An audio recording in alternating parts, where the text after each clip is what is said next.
Hi, and welcome back to Let's Play EG. Today we're doing our Pacifist run of Sector 2. Now, just like Sector 1, none of the dialogue changes for a Pacifist run of Sector 2. I thought at least one or two logs would, especially the one that talks about the human anomaly, but nothing. At least I'm going to be able to show you how to get around enemies when you're doing your Pacifist run.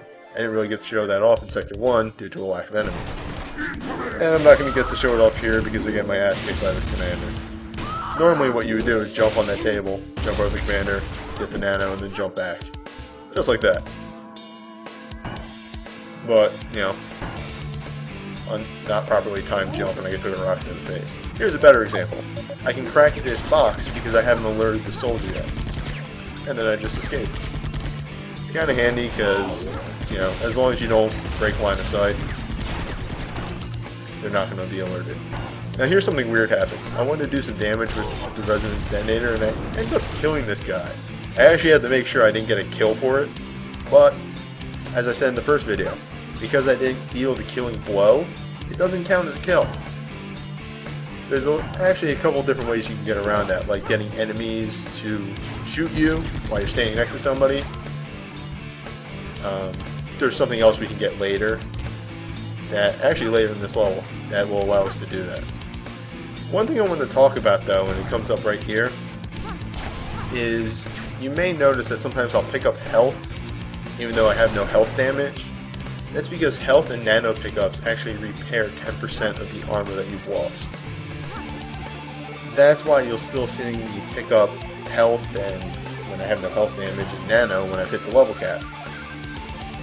Here we'll get to see a new nano overload. Nano Invis.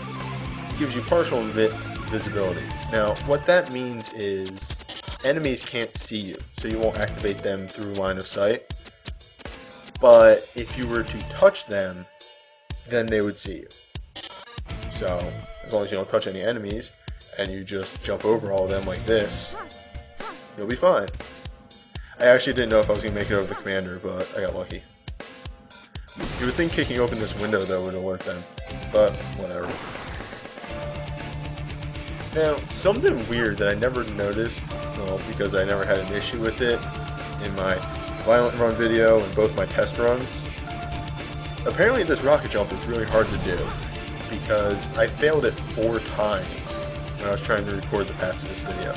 Which is really annoying, because I only take enough health upgrades to give me, you know, 1 hit. So if I ever messed up the jump, then that's it. I had to restart the video completely. I get lucky with this jump over the rocket here, and then the Turk kills itself.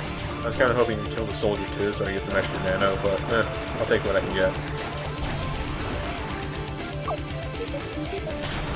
We're going to open up this thing and get some nano, take our rocket launcher and go down and get the supercharge.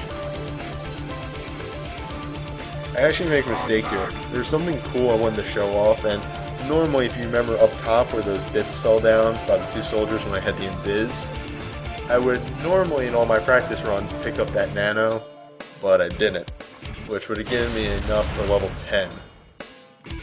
Luckily, I forgot about the supercharge, so I get enough levels anyway to do what I want to do, which is handy, because it's going to let us skip half the level. And speaking of which, what I want to do is take 2 levels in crack right here. Now if you remember, we had to go into the top part of the level, hit that switch because our crack wasn't high enough. Well, now that we took 2 levels in it, and after I skip this conversation here, we can crack open this door and just skip half the level. And with this nano, we'll hit the level cap, take another point in crack, which allows me to unlock this by combining our shotgun and resonance detonator and get the resonance reflector, which lets you reflect projectiles back at enemies. This is really handy because reflecting a projectile, since EG patch 1.6, doesn't count as a kill. It used to, which made pacifist runs a lot harder. But now that you can reflect projectiles back, pacifist runs are actually a lot easier. Now I'm going to go into the poster room because there's something I want to show off. Just a little detail, and I didn't really mention it because I didn't want to ruin a cutscene. But if you notice here, we can actually see all those Tazen ships that are in the cutscene at the end of the level. It's a nice touch. Now, I don't really get it because technically, unless you can't really see out that window, you should be able to see them, but whatever. Now, I wanted to show the resonance reflector off here, but for the life of me, I couldn't get this soldier to shoot a rocket at me. I just stood around, and no, he just kept firing his machine gun. I'm like, alright, maybe if I do some damage to him with a kick, then maybe he'll fire a rocket, but no, he's still going to keep shooting with me, so I just said screw it. And I'm going to crack open this box because I forgot it just contains ammo, and we're done the level. It's pretty quick, pacifist run and all that. We're going to skip the cutscene because it's the same, there's no difference. And that's the end of Sector 2. I'll see you guys over in Sector 3.